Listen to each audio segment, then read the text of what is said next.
Bunkers, let's get her done. Unit 5, test review. Lock in.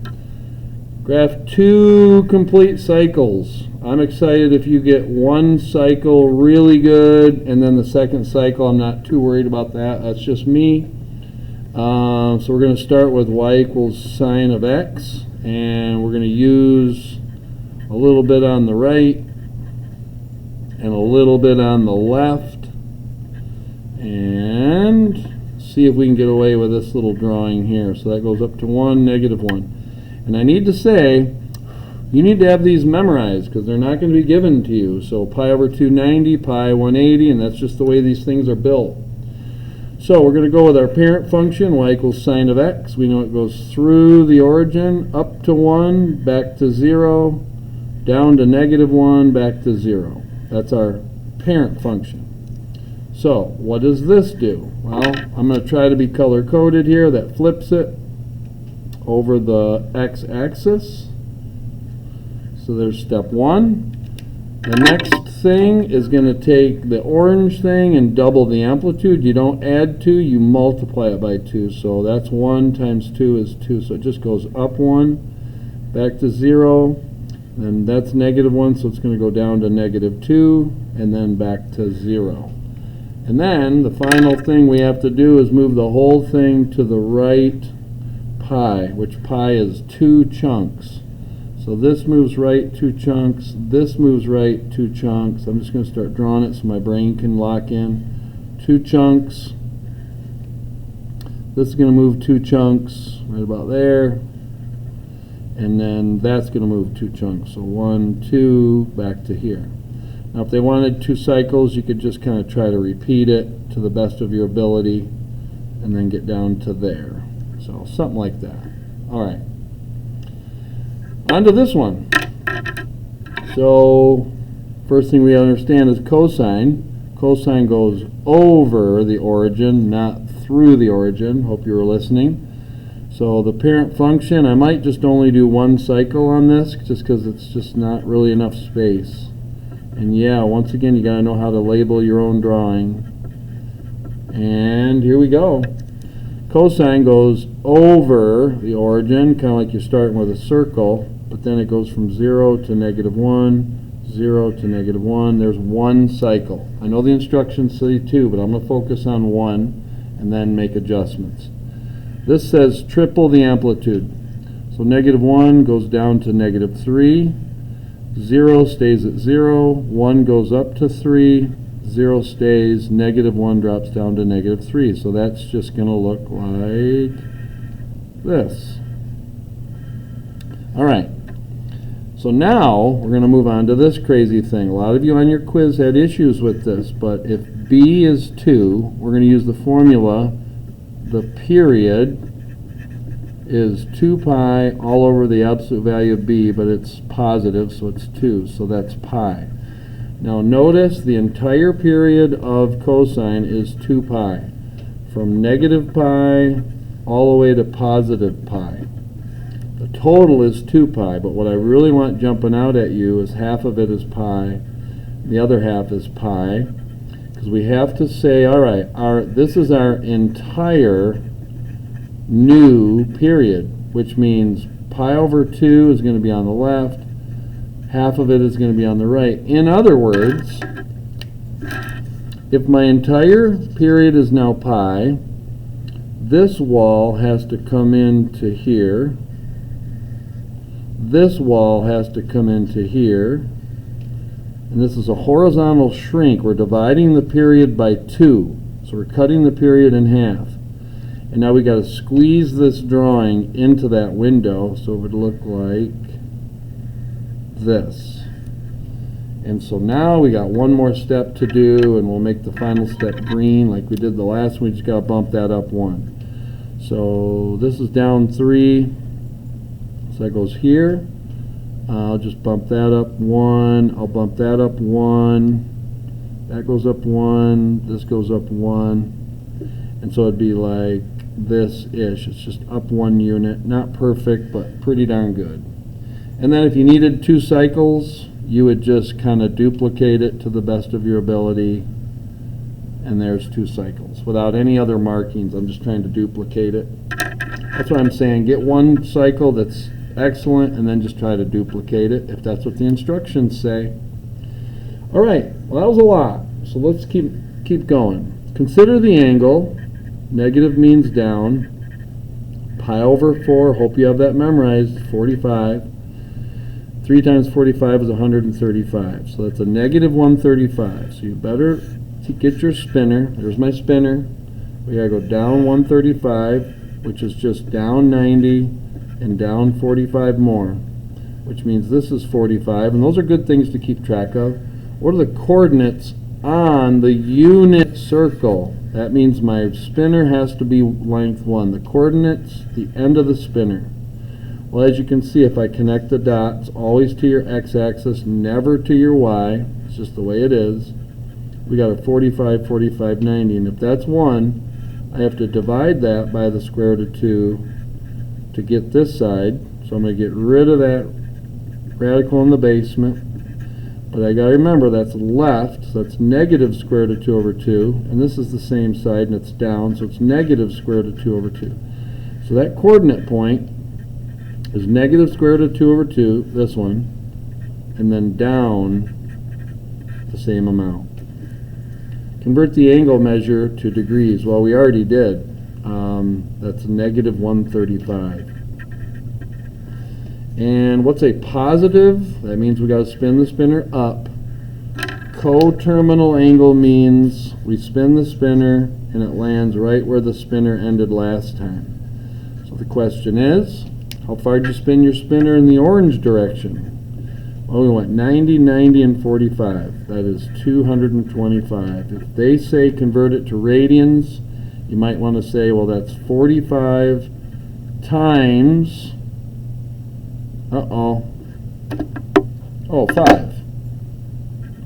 And what is 45? 45 is pi over 4 times 5, so it's 5 pi over 4, if they tell you to convert it into radians. Throw that in for free. What's a negative coterminal angle? Well, some people would say, well, that's just negative 135. But that was the angle that was given to us. So we got to think of it this way. We went negative 135. We simply need to go there, which is negative 135, and then just keep going a full circle. So you're just going to add a negative 360, and you're going to get negative 495 degrees. There's your coterminal negative angle. Now this says solve. Now a lot of my students on the quiz, they didn't realize what they were solving for. That right there is x. If they put a theta in there, it might help your brains think a little bit better. You're trying to find an angle.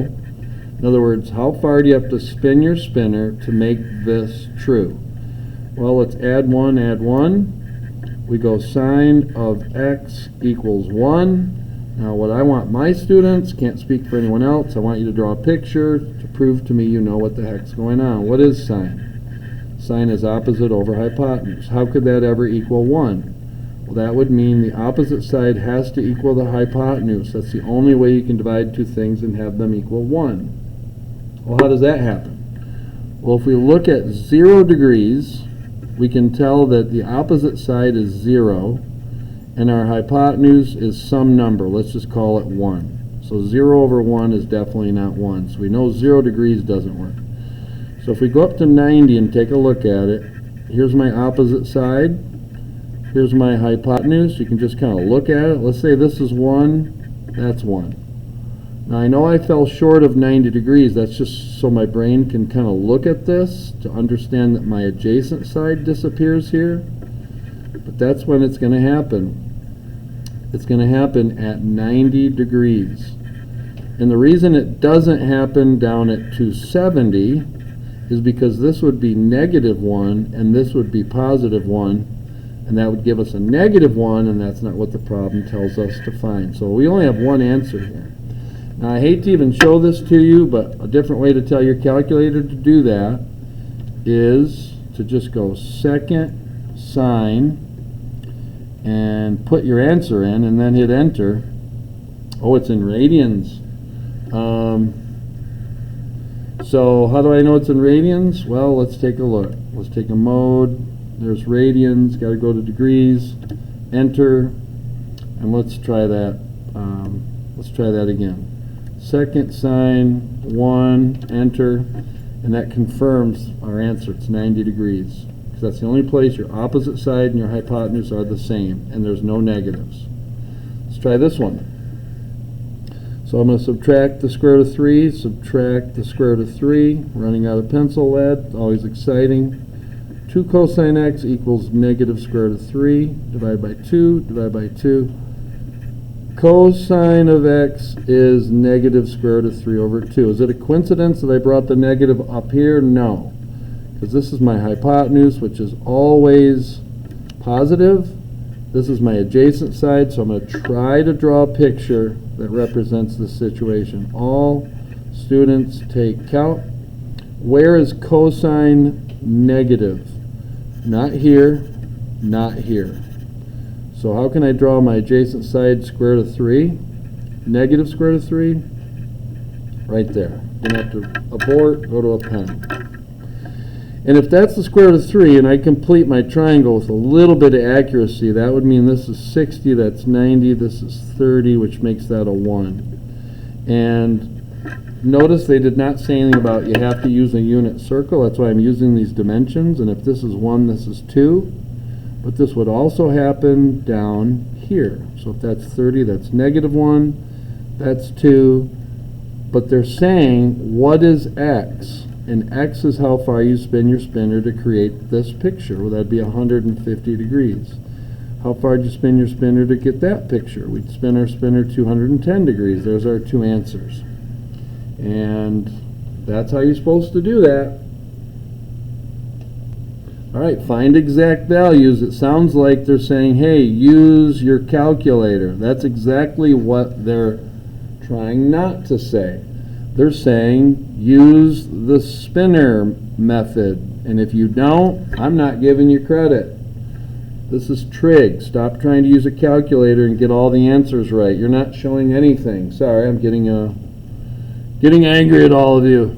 All right, anyways, this is where we're going to spin our spinner. We start here, we go down pi over 4, which is negative 45 degrees. So we spin it halfway down. Do we ever come back to the y? Never. Always go back to the x. Well, this is 45, that's 45, this is 90. It says nothing about using unit circle. You can use any values you want as long as you follow your 45, 45, 90 rule. So I'm going to make it easy. I'm going to make that 1, negative 1. You got to multiply that by the square root of 2 to figure out what the hypotenuse is. Well, what's sine of this situation? It's opposite over hypotenuse. So negative 1 over the square root of 2. On these special right triangles, just by habit, get that radical out of the basement. That's 4a. 13 pi over 6. Well, pi over 6 is 30, so that's 13 times 30, which is 90. All right, so we got to spin our spinner. 360, is that right? I don't trust my mental math right there for some reason. 13 times 30. All right, 390. And so that means you go around once, that's 360, and then 30 degrees more, and then hit the brakes. Finish your triangle here. I'm going to make that a 1. That's 60, that's 90, so it has to be 2. This has to be the square root of 3. Well, what's cosine of this situation? Cosine is adjacent over hypotenuse. That would be that, square root of 3 over hypotenuse. Done. Tangent of 4 pi. Well, tangent is opposite over adjacent. What's 4 pi? Well, that's 4 times 180. That's 720, which is the same thing as 360, which is the same thing as 0. In other words, if I spun my spinner 0 degrees or 360 or 360 twice, I'm going to end up here. So I'm going to take a look at 0 degrees. Well, that's where my opposite side disappears, and my adjacent side, we'll just call that a 1. And what's tangent? Opposite over our adjacent side, which is just 0. And there you go. You're doing math. Whole bunch of stuff going on here. The way I'm going to do this one is I'm going to put a 1 there and a 1 there. I'm blocking everything else out. I'm going to apply the power to a power rule 3 times. 2 to the negative 1, x to the negative 1, y to the negative 3. Now I'm going to deal with this because that is the same thing as 1 over 2xy cubed. Now notice this stuff is all stuck down there. So it's like 1 over 3x to the 5th, and I'm going to clean this up before I even talk about this.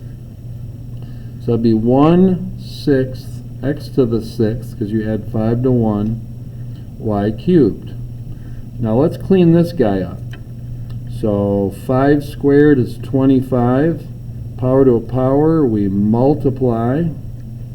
Power to a power, we multiply, so that's negative 4. That's why you don't do math with a pen.